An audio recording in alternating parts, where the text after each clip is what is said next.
Today is the October the 15th, 2013, and I'm broadcasting live, and I've got less than a minute to go. I've got all kinds of backups. My most important backup being that I just love it. I just feel like I grow balls when I put this puppy on, and maybe that's a little sick, but oh well, such is life. So here we go, getting ready to go live in about 45 seconds. I was before the commercial break, I talked about the next issue that I wanted to cover. Is I've been keeping my eyeballs open on this very sad situation where a woman went into the hospital in San Francisco. It was a government hospital. She went in there with a complaints of weakness, and I don't know if she had pain, but her family was concerned for her because she had she was losing some weight, and she just didn't seem right. So it was determined, evidently, that she had some kind of either a bladder infection or a urinary tract infection, maybe a kidney infection, something urinary that was going on with her. So they admitted her from the ER. They admitted her to a floor in which they were watching her, and I think that they had downgraded her severity. So she probably went from like a higher care floor to a lower care floor. Now, California has this is the only state in America that has what's called nurse to patient ratio. So in California, if you're on a medical surgical floor, the most patients you can have is 5. Now, in Las Vegas, when I was a medical surgical nurse, I've had as many as 13 patients, and it's not easy, you guys. Trying to answer those call lights and give the patients their antibiotics that they need and everything. So I found this article. I've been keeping tabs on it, and well, let me just read it, and then I'll make some commentaries as I go along. And I found the article on allgov.com/USA/CA/news/unusual news. And the title of the article is "Hospitals Can't Explain How Patient Who Died in Stairwell Went Undetected for 17 Days." And it was written by Ken Broder, Broder. Here goes the article. A lot of people die in hospitals, but not usually in stairwells where they remain undetected for weeks. San Francisco hospital officials are scratching their heads after a woman who disappeared at the city's busiest hospital after seeking treatment for a bladder infection turned up dead in a little-used stairwell there 17 days later. Dr. Todd May, San Francisco General Hospital and Trauma Center's chief medical officer, told the San Francisco Chronicle that Lynne Spaulding, 57 years old, may have been the victim of too many safety measures. Quote, "We have alarm overload in medicine," end quote, he said. Quote, "We have alarms of various types that are intended to be safety measures, but it can be a cacophony of chirps and beeps, and you can become desensitized to that." Okay, I'm going to pause right there because I had to look up the word cacophony because I didn't even know how to pronounce it. But the word means a harsh, discordant mixture of sounds, a cacophony of deafening alarm bells, for example. Okay, now that is so true. And I see this in government, and I see this in healthcare. Whenever there's a tragedy, all of a sudden, they put more policies in place. And before you know it, you have so many policies and so much crap that you can't decipher, that it becomes very hard to prioritize what's important. I'll give you an example. There was, in one of the hospitals in Las Vegas that I worked, there was, and probably in all of them, but when there was a, what is it called, a mistake where a baby in a neonatal intensive care unit got the wrong breast milk.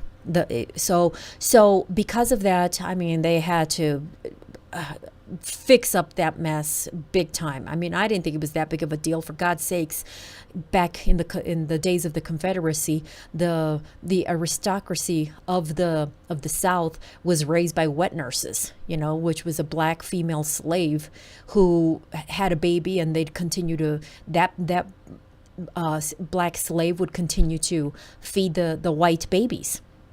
So, and there's actually, I've heard of, I haven't seen this for a fact, but I know that there are people who sell breast milk for babies, for moms who are unable to produce, or for whatever reason, if they can afford it, they'll sell breast milk. So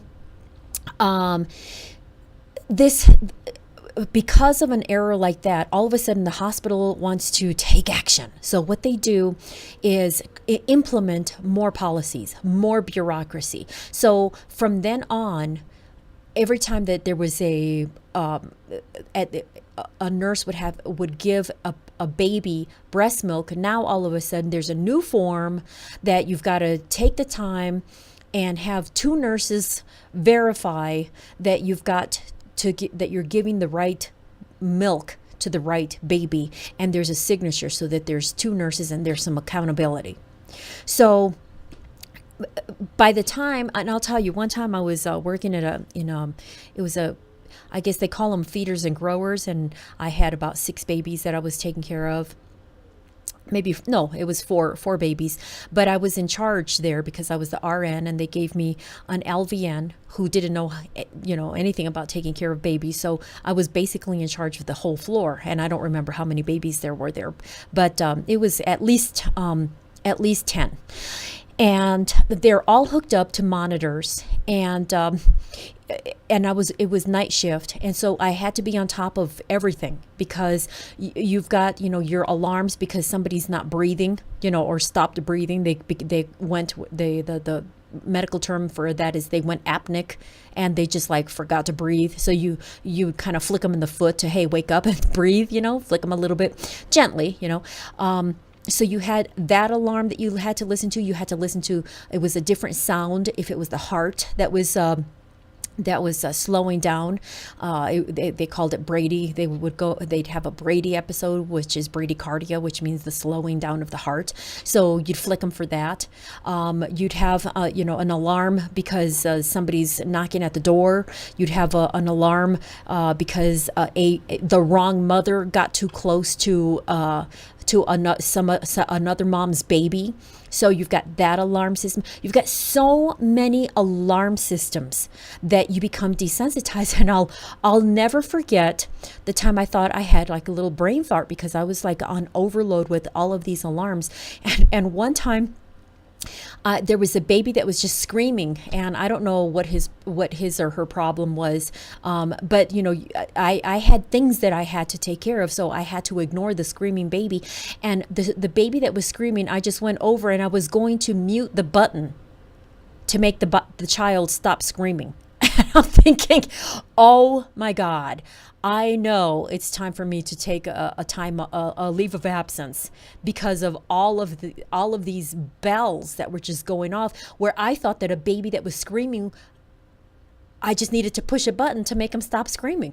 So no, that wasn't it at all. The baby had an issue. So of course, oftentimes I'd pick up the baby and comfort them. We had crack babies. We had babies who, were just born too early, and for whatever reason, and now they're big enough to not need to be on ventilator. So then that's when I would get them. And so when this guy said that we have an alarm overload in medicine, I totally identify with that. That is a truthful statement, in my opinion, from my own experience. So. And after he said that, he said, we have alarms of various types that are intended to be safety measures, but it can be a cacophony of chirps and beeps, and you can become desensitized to that. And he went on to say that there is literature about this phenomenon, which is interesting, because I'm gonna look up this literature about this phenomenon, because I had not heard about that literature. So anyways, the article goes on and says that's one theory, but more certain to be floated in the coming days. San Francisco Mayor Ed Lee said Friday, quote, "I'm not into pointing fingers at this time, but I will say this. The city is responsible." Okay, did he just not contradict himself? He's not into pointing fingers, but the city is responsible. So he's pointing his fingers at the city. What a dumbass mayor. San Francisco Mayor Ed Lee. What a dumbass statement. I'm not pointing fingers, but the city is responsible. So he's already throwing the city under the bus because there's going to be a lawsuit and the city's going to have to pay. And good. I'm a proponent of feed the beast the least and make them eat, do what you can to extinguish them the quickest. And defunding them is going to be the best way to extinguish this beast called government. So on with the article. Spalding family spokesman David Perry told ABC, quote, "One would think there would be cameras or something," end quote. Let me tell you something about cameras, you guys. With the state of the economy, cameras they're a lot of times they're just a myth. They're just there to give people the impression that they're being watched. And they tend to go missing whenever it's to the advantage of one of us sheeple that the government beat us up or did something bad to us. So the cameras are there sometimes just for pretend. And sometimes they're there, if they were there and they did capture them, the information is going to go missing if it doesn't benefit the state. And I've got tons of examples for that, personal experience and for that. And that is just an absolute concrete fact, ladies and gentlemen, that these cameras will go missing if the government is in charge of them. And this hospital where this happened was a government-run hospital. So if the cameras caught anything, that information is going to go missing if it doesn't look good for the state, for the government. Now, I use state and government interchangeably, just so you know. So on with the article. Spalding was the subject of an intensive search inside and outside the hospital after she disappeared in mid-September, but the stairwell where she was found is rarely used for anything except as a fire escape that was apparently overlooked. Preliminary speculation is that she wandered away. Okay, before I go into that, let me just repeat that. That she had been the subject of intensive search inside and outside the hospital. Let me just tell you about this intensive search, you guys. These hospitals are protected. I mean, any Tom, Dick, and Joe can't just go into every little hospital area. You can't. I mean, these are, when I worked in a government hospital in the San Jose area, I mean, there were security guards all over the place, and there was, this particular hospital evidently doesn't have their own police officers, but I'm sure they had some kind of a security guard system in there. But so they called when the lady went missing. The hospital called the cops. So it was the San Francisco Police Department that went over and they looked all over, inside and outside, and didn't find her. Does that not reek of incompetence? What the hell do we have these cops for that we're paying? So that they can kill us if we're homeless and say it didn't happen? Come on. What the hell do we need these bozos for? Anyways, it said here, the stairwell where she was found is rarely used for anything except as a fire escape and was apparently overlooked. Yeah, overlooked by the cops and by the hospital people if there were any hospital security guards there that were looking. Why the hell didn't they look there? On with the article. Preliminary speculation is that she wandered away from her 5th floor room in a haze from medication and couldn't get back through the self-locked alarm-equipped door. The British national, a mother of 2 who worked in the tourism industry, checked into the hospital 2 days before her disappearance. Spalding, that's the name of the patient that died. Spalding was discovered last week during a routine quarterly check of hospital safety corridors. Now, imagine if this hospital had yearly checks. Would she have been there for another year, for another several months? It was a routine quarterly check of the hospital safety corridors that it was an engineer that found her. On with the article. It hadn't been checked since July. The sheriff's department, the hospital, UCSF Medical Center, which partners with the hospital, San Francisco police, and state health officials have all begun investigations. The San Francisco Medical Examiner's Office has already ruled out foul play. What a horrific bunch of bureaucracy. You've got, and on one of the articles that I read, the mayor assigned, I think it was a mayor that assigned UCSF, University of California, San Francisco Medical Center, to do an independent investigation of the San Francisco General Hospital. Isn't that ridiculous? I mean, how independent is that? Two government-run people checking up on each other. I mean, that's about as asinine as having the FBI investigate a local law enforcement problem. They're all law enforcement. They're all statists. They're all government, and they are all there to suck each other's toes. So, I still have yet to know what medications she was on. What time of day was this that she went missing? And the hospital was quick to say, oh, our nurses check each patient every 15 minutes. That's a fucking lie. Oops, sorry. I didn't mean to use the F word. It's a lie. That it is physically impossible for a nurse to check on each one of her patients every 15 minutes. Unless all of the patients are in a great big ward and there's no barriers in between them and there's no curtains in between them and you're sitting there looking at them. That is a physical impossibility. What if you're hanging a new IV and your IV site clogged up and you've got to start a new IV? On some of my patients, it took me a good half hour to start an IV because I'd have to, find a vein. And if the patient was dehydrated, all the more difficult to get that vein. So it's a lie that the nurses check every 15 minutes. And now, why, if these nurses only have 4 or 5 patients, why was it so difficult for some nurse? Wouldn't you? I mean, I can almost understand it. Like when I had 13 patients, if one of them went missing, it's like, oh, well, sorry about that. I didn't notice. But if you've only got 4 or 5 patients, how do you not notice one missing? For God's sakes. So what medications was she on? Was she on Ambien?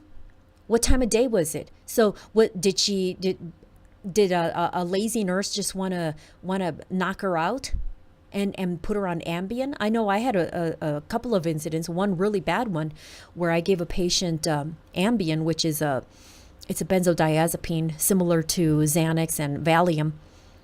But Ambien, that's the trade name. I forgot what the generic name for it is. But one of the side effects of Ambien is that you sleepwalk. And people on Ambien have reported to me that they were getting fat. And it was because they were waking up eating and didn't know it. They were doing it in their sleep. So did this lady, was she on Ambien? Did she sleepwalk into this stairwell? And then they didn't release her identity. They wanted to confirm her identity.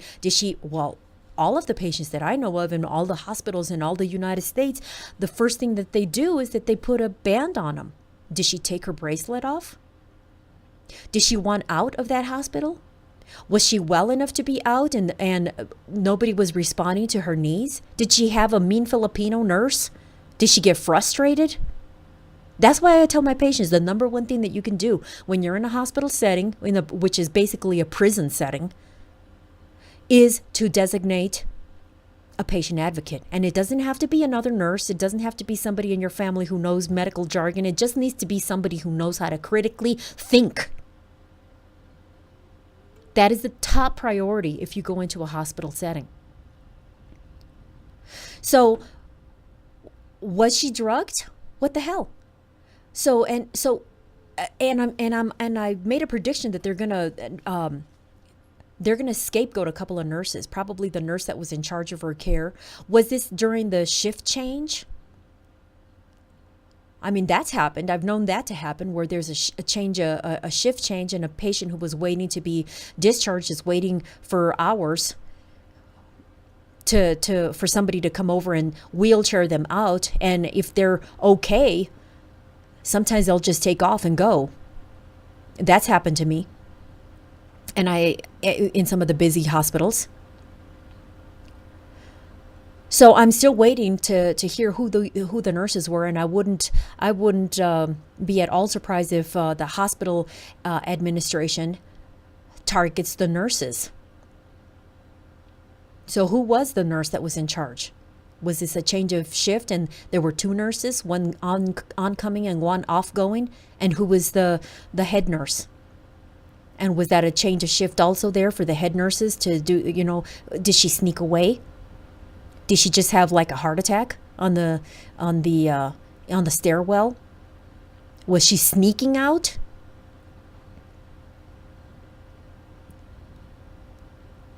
So the other thing I tell patients if you're in a hospital setting is, for God's sakes, there was a report recently that it takes on average 18 minutes for a nurse to answer a call light nationally. Well, it takes a lot longer than that in some places, I'll tell you that. But if you're in a hospital setting and you've been told that you can't have somebody at your side, or you feel healthy enough to advocate for yourself, but all of a sudden you have an episode and you're on the call light and you don't get satisfaction, and I've been known to tell my patients, get on your phone and call 911. So know how the phone system works in your hospital. Make sure that if you're the patient advocate and you're leaving a sick loved one in the hospital setting, make sure that phone is within their reach. Make sure that you know how to call 911, because in a lot of hospitals you have to dial 9 first to get an outside line and then dial 911 and say, I'm in the hospital and I need help. The nurses aren't coming.